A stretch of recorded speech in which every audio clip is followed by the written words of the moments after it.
UP के election का result आया 10 तारीख को और 11 तारीख को ये फिल्म रिलीज़ हुई।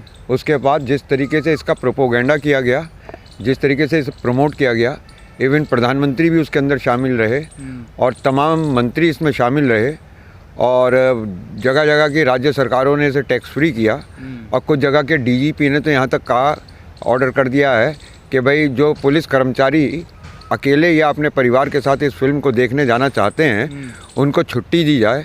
और प्राइवेट सेक्टर में बहुत सारे लोगों ने इसके लिए अपने कर्मचारियों को मुफ्त में टिकट बुक करके दिए कि आप लोग जाइए और फलां शो आप जो है इस फिल्म का देख कर आइए। तो इसकी जो रिलीज़ की गई है, रिलीज़ की डेट है, इसके पीछे कोई ना कोई राजनीतिक मंशा है। और जहाँ तक हमारी समझ में आता है, मॉडस ऑपरेंडाई, कार्य करने का तरीका मोदी जी का, बीजेपी का, आरएसएस का देखकर उससे लगता है कि अब सारे मुद्दे चूँकि चुक गए हैं। जैसा कि आपने देखा होगा कि यूपी में इस बार हिंदू मुसलमान या जाट मुसलमान के ध्रुवीकरण पे इलेक्शन नहीं हो पाया, तो ये राष्ट्र में ध्रुवीकरण के लिए पहला कदम है। अभी ऐसे 2 साल में कई आते रहेंगे। क्या मकसद क्या पॉलिटिकल अचीवमेंट के इससे देश में बंटवारा हो और अपना वोट जो है वो किसी मुद्दे के ऊपर एक जगह जमा हो और बिखराव ना हो, और ताकि हम ये कह सकें कि देश भर में माहौल था और हमारी जीत जो है तो वो देश में अभी माहौल बनाना शुरू किया है उन्होंने। टीवी चैनलों में इमोशनल कार्ड खेला जा रहा है, रो रहे हैं एंकर भी, आए हुए जो अतिथि हैं वो भी रो रहे हैं, पूरा ऐसा ड्रामा सा क्रिएट किया जा रहा है स्टूडियो में बैठकर। उसको कैसे देख रहे हैं आप? नहीं, मैं इस पर टोटल पे बात करना चाहूँगा आपसे कि देखिए, जहाँ भी कहीं ऐसा होता है ये बहुत दुर्भाग्यपूर्ण होता है। लेकिन यहाँ पे जैसे कश्मीर फाइल्स में कश्मीरियों के ऊपर उत्पीड़न दिखाया गया, उसमें 90 के लगभग हत्याएं दिखाई गई और 4 लाख के लगभग बताया गया कि कश्मीरियों को एक रात में, कश्मीरी पंडितों को एक रात में ही कश्मीर छोड़ना पड़ा। तो इसका एक डायमेंशन मैं आज आपसे डिस्कस करना चाहूँगा, बस छोटा सा। भगवान परशुराम ने, ब्राह्मणों ने 21 बार इस भूमि को क्षत्रिय विहीन कर दिया।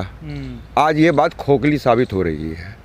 अगर वो इतने सक्षम थे तो ये कथा मात्र निकली। अगर वो इतने सक्षम थे तो एक धमकी पे इस तरह से नहीं जाते। दूसरी चीज़ आपने देखा होगा, ब्राह्मण झूठे थे, वो जो परशुराम की कहानी गढ़ी जाती है उसको झूठा मानते हैं। जी, वो जो बहादुरी उसमें दिखाई गई कि उन्होंने क्षत्रिय विहीन कर दिया था 21 बार। तो और क्षत्रिय आज भी आपको मिल रहे हैं, क्षत्रिय विहीन धरती नहीं हुई है। तो इससे एक बात तो कम से कम क्लियर हो गई। दूसरी चीज़ ये रही कि इन्होंने जिस तरीके से इस प्रोपोगेंडा को फैलाया है और जिस तरीके से ध्रुवीकरण करने की कोशिश की है, उसमें हम इतिहास में अगर जाएंगे तो हमारे सामने कई इंसिडेंट ऐसे हैं कि जो ये बताते हैं कि ये डीएनए बोल रहा है। जैसे आपने देखा कि 700 के लगभग किसानों ने अपनी शहादत दिल्ली के बॉर्डर पे दे दी, लेकिन वो हटे नहीं। दिल्ली जब मुग़लों की, इस्लाम की एक बहुत बड़ी गद्दी बन गई थी, कश्मीर ऐसी कभी नहीं बनी। तो जब बन गई थी तब भी यहाँ से गुजर, जाट, राजपूत, इन्होंने अपनी ज़मीनें नहीं छोड़ी और ये यहाँ से कहीं नहीं भागे। तो इसका मतलब यह, और ना उन्होंने आज तक इस बात का स्यापा करा है। तीसरी चीज़ कि जो गुजरात के अंदर दंगे होके और जिस तरीके से जेनोसाइड किया गया वहाँ पे, उसके ऊपर एक फ़िल्म भी बनी थी, लेकिन उसको रिलीज़ नहीं होने दिया गया और उसके ऊपर भी कोई रोना पीटना ऐसा नहीं मचा। लेकिन अगर हम भारत के इतिहास को देखें तो ये शोषण तो लगभग 5000 साल से इस ब्राह्मणवादी व्यवस्था में दलितों ने बारंबार और अनेक जगहों पे भुगता है। तो उन्होंने भी तो इस तरीके का कोई स्यापा नहीं किया और अपने अधिकार के लिए वो लड़े। तो ये ड्रामा है आपकी नज़र में? तो ये एक डीएनए जो है, ये छाती पीट के रोना। देखिए, टीवी पे तो अलग बात है, लिंक पे पिक्चर देखना अलग बात है, लेकिन आज जो कश्मीरी पंडितों की दिल्ली के अंदर अवस्था दिखती है, उसमें टैक्स फ्री करने के बाद भी मेरे हिसाब से करीबन 150 रुपये का टिकट तो होगा। कारों में बैठकर 150-200, जहाँ टैक्स फ्री नहीं है वहाँ 300 रुपये का टिकट लेकर, और उस गड़े मुर्दे को रोने जाना इनका, और जिस तरीके से उसके अंदर ये रोना पीटना मच रहा है और उसे जिस तरह से राष्ट्र से जोड़ा जा रहा है, तो ये इसके पीछे कहीं ना कहीं कोई ना कोई राजनीति को इंगित कर रहा है।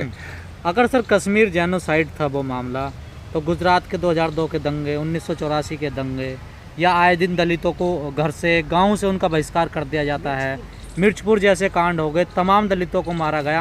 आपने मूवी देखी होगी, जय भूम मूवी भी आई है, द सुद्रा मूवी आई है, आर्टिकल 15 आई है। तो क्या ये विषय नहीं बने सर? देखिए, जो यहाँ की मानसिकता है, इससे पहले तो हिंदू राष्ट्र, हिंदू की जो खूबी है वो वर्ण व्यवस्था है। इस्लाम में कोई वर्ण व्यवस्था नहीं है, क्रिश्चियनिटी में कोई वर्ण व्यवस्था नहीं है, बुद्धों में, सिखों में कोई वर्ण व्यवस्था नहीं है।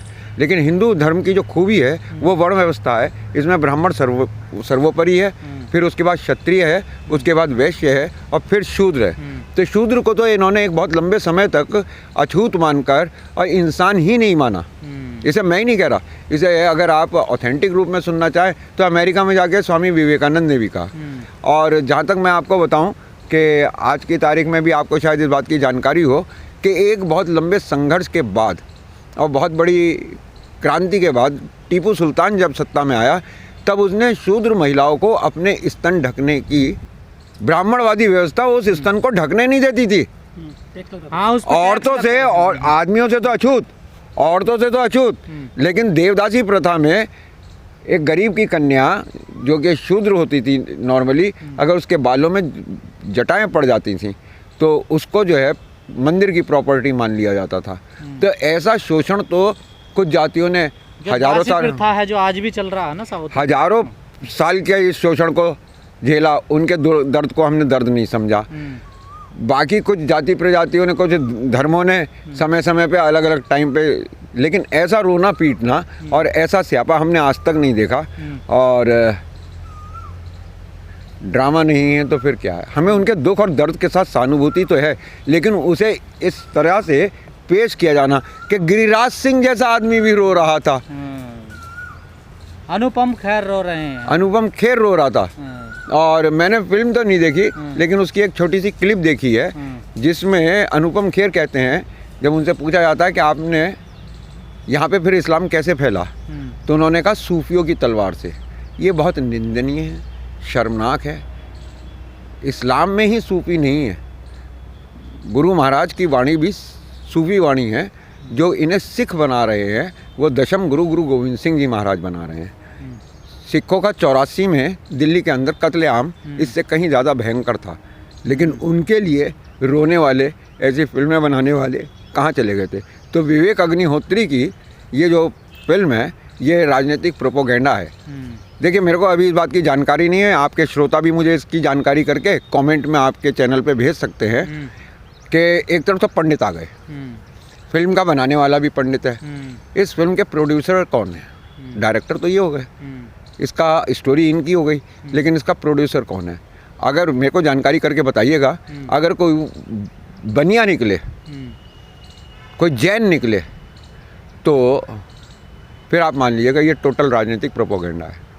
देखिए, हमारे यहाँ अभी सर जैसे कहा गया, बीजेपी सरकार आई, धारा 370 हटाई गई कि पंडित वापस बसेंगे कश्मीर में जाकर, वो एक राजनीतिक पहलू है जिसके डायमेंशन पे अगर आपने मुझे कभी समय दिया तो मैं आज उसका जिक्र भर कर दे रहा हूँ। और अगर आपने कभी समय दिया तो उस पर हम तफसील से बातें करेंगे, क्योंकि ये मल्टी डायमेंशनल है और सबको कवर किया जाना ज़रूरी है। आज कांग्रेस के ऊपर रोना हो रहा है और ये कहा जा रहा है कि सेकुलरिज्म ने इसके ऊपर पर्दा डाले रखा। लेकिन मैं आपसे पूछता हूँ कि उस टाइम पे सरकार किसकी थी केंद्र में? विश्वनाथ प्रताप सिंह की सरकार थी। वो किसके समर्थन से चल रही थी? वो बीजेपी के समर्थन से चल रही थी। उस वक्त वहाँ पे गवर्नर कौन था? हिंदू था, सेना भी वहाँ थी। आज ये उसी बात को चिल्ला चिल्ला के कह रहे हैं कि संविधान भी था, सेना भी थी, सब कुछ था, लेकिन कुछ नहीं कर पाए क्योंकि कांग्रेस इसमें दोषी कहाँ है? कांग्रेस ने तो अपने घर के अंदर इस विचारधारा से लड़ने में कुर्बानियाँ दी हैं। तो ये सिवाय प्रोपोगेंडा के और कुछ नहीं है। अब दुख है, हमें भी दुख है जब भी कोई ऐसी हत्या होती है और सामूहिक हत्या होती है। बिहार में भूमिहार सेना ने, रण सेना ने क्या किया था? उनके लिए आपकी आंखों में कभी आंसू नहीं आए? और तो और सबसे बड़ी दुखद बात यह है कि जब बर्मा में रोहिंग्याओं के साथ इतना हुआ तब यही ताकतें यहाँ पे हंस रही थी, मुस्कुरा रही थी और बोल रही थी। तो ये वो लोग हैं जो दूसरे के दर्द को पे हंसते हैं और अपनी उंगली में भी अगर चोट लग जाए, दूसरे का गला कट जाए तो इन्हें दर्द नहीं होता। नफरत बढ़ाई जा रही है, नफरत की एक खाई बढ़ती जा रही है इस प्रकार की फिल्में बनाकर। उनका ये कोशिश कर रहे हैं, लेकिन मैं आपको एक बात बताना चाहूँगा, हिंदुस्तान की जो आत्मा का केंद्र है वो आस्था है, प्रेम है। ये आम आदमी यहाँ का ऐसा नहीं है। मैं कैथल से कलकत्ता साइकिल से गया था, मैंने आम आदमी को देखा है यहाँ के, मैंने जाना है, लोगों में ही उठता बैठता हूँ। तो यहाँ पे ये राजनीति करके नफरत बढ़ाते हैं। सर आज कश्मीरियों को इतना पीड़ित, दुखी, इतना लाचारहीन दिखाया जा रहा है, लेकिन लोग नहीं जानते कि जो कश्मीर कहाँ रहते हैं, कश्मीर कौन सी झुग्गी झोपड़ियों में कश्मीरी दिल्ली के अंदर रहते हैं, उनके बच्चे क्या कर रहे हैं। उन आज 7 साल हो गए नरेंद्र मोदी की सरकार को बने हुए, उनमें से कितने लोग वहाँ पे जो विस्थापित थे उनको स्थापित करने का कार्य इन्होंने किया है। तो ये तो सिर्फ ब्राह्मणों के दुख दर्द को, जख्मों को चीर के, इनके रोने पीटने को मचा के और फिर उसके ऊपर राजनीति कर रहे हैं। इनका कोई सरोकार नहीं है। अनुपम खेर ने कश्मीर नहीं गए वो वापस लौट कर, लेकिन न्यूयॉर्क में जाकर अपना मकान बना लेते हैं, विदेशों में जाकर रहते हैं, लेकिन वो कश्मीर कभी वापस नहीं गए। देखिए, रियल लाइफ और रियल लाइफ में अंतर होता है। तो ये रियल लाइफ के हीरो हैं और अपने चंद स्वार्थ के लिए हम लोग साइको एनालिस्ट भी अपने, हमारी एक संस्था है नरेंद्र के साथी, नरेंद्र मतलब विवेकानंद, तो उसमें हर फील्ड के एक्सपर्ट्स हैं, हर फील्ड के प्रोफेशनल्स हैं। तो हम जब चेहरे का एनालिसिस करते हैं तो आपको एक बात बताऊं, ये बड़ा घृणित, बहुत घिनौना चेहरा है।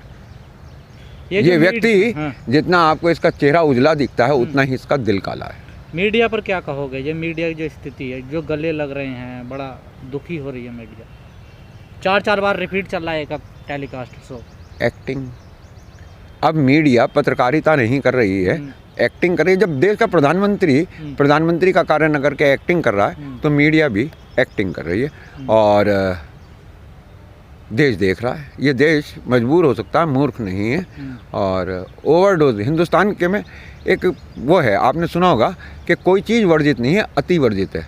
अब ये अति पे जा रहे हैं और पाप का घड़ा जब तक भरता नहीं तब तक फूटता नहीं, तो अब ये फूटेगा। लेकिन जो अपने ही कश्मीरी हैं उनको बसाने के लिए प्रयास क्यों नहीं कर रही है मोदी सरकार?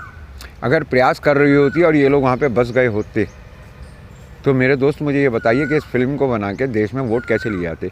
ये पहली सरकार है जो अपनी विफलता पे शर्मिंदा नहीं होती, अपनी विफलता पे माफ़ी नहीं मांगती, अपनी विफलता को उजागर करके ये उस पर वोट मांगती है। यही इनकी सबसे बड़ी खूबी है। 370 धारा हटाई थी, 35 से हटाया था, क्या उसके बाद में बसे हैं कुछ कश्मीरी वहाँ पर? मेरे पास ऑथेंटिक डेटा सरकार का नहीं है, लेकिन जो इन लोगों ने मुंह से ही बोला है, अपने ही मुंह से बोला है, तो इसमें इन्होंने करीबन 6000 परिवारों को वहाँ पे मकान बना के देने की कोशिश की थी। एक बात बताऊँ मैं आपको, लेकिन अभी गया, मैं आपको एक बात बताऊँ बहुत छोटी सी, कौन छोड़ के भागता है? अभी ये डायस्पोरा की बात कर रहे हैं।